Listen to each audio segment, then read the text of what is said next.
Before we let you go, I've looked at some of this issue and I'm asking myself, it makes me laugh sometimes. Why is Obi at the center of the major critics?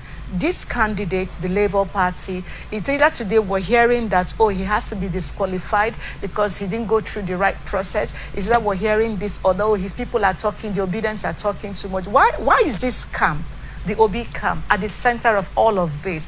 Why are we not looking at the Atiku camp, the Showore camp, the SDP camp, the PDP camp? Why is this other presidential candidates not at the center? Are they not part of the contest in 2023? Two reasons, Vivian. Okay. Number one, they never gave Obi a chance. They thought he was all noise and nothing more. They didn't know that. They didn't imagine this wave of support. They did not imagine what looks like a tsunami right now. They didn't see it coming. So they thought that, you see, Nigerians have over time been docile, have over time been very malleable. You can actually just make Nigerians do anything or take any particular form of shape. You push us into one level of inconvenience, we adapt to it. We naturally just adjust and keep adjusting and adjusting. They forgot to know that there's a limit to everything. There comes a point, a time when you can't push any further. So the only thing you can do is fight back.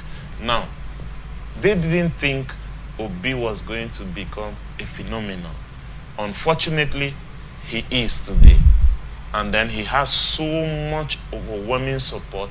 That's number one. Number two,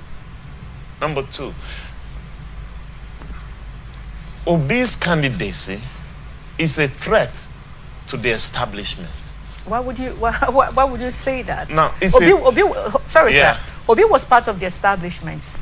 Yeah. Yes. In fact, he was a member of the PDP until just a few months ago. Yes. So why would he be a threat to them? Yes, it's a threat to the establishment because even as a part of the establishment initially, you could see that Obi represented a shining light, a tiny spot shining somewhere. I don't know about that. Okay, you do not know about that, but let me help you see it because, you know,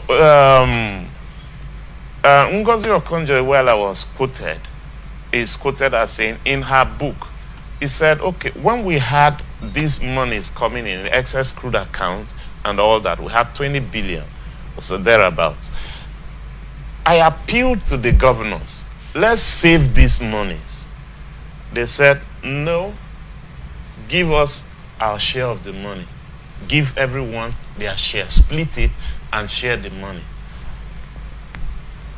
She did not forget to mention that amongst 36 governors, there was one who said, let's save the money. That was Peter Obi. Now, when you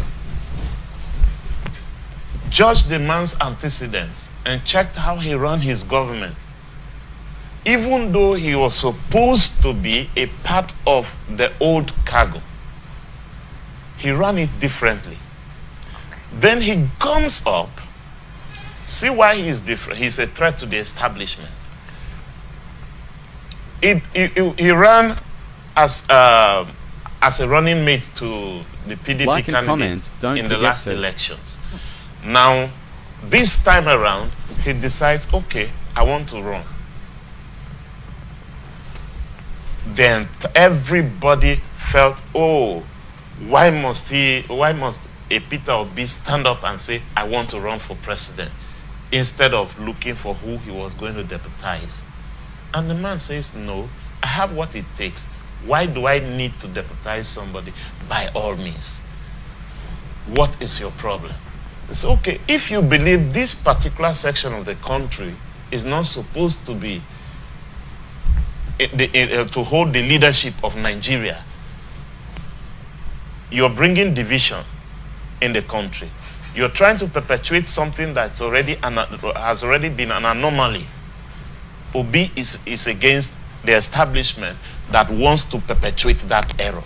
That's one. Number two, They said, okay, this is how we run our own elections. And the man already sees clearly that this thing is, there's not going to be any form of fair play in it. If we're going to be using money to buy votes, I'm not going to wait for you to humiliate me and probably even foreclose any chances of me running on another platform. So before you do this thing, I don't know where elections are supposed to be run and people are using money to buy over delegates and all that. And then he broke away from it.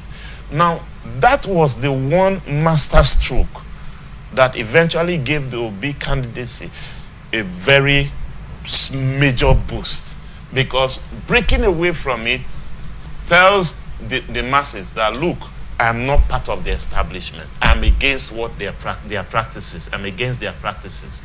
And that gave everyone the confidence to stand behind him. So this is why, although he may appear to have been a part of the establishment until only a few days ago, he's a threat to it.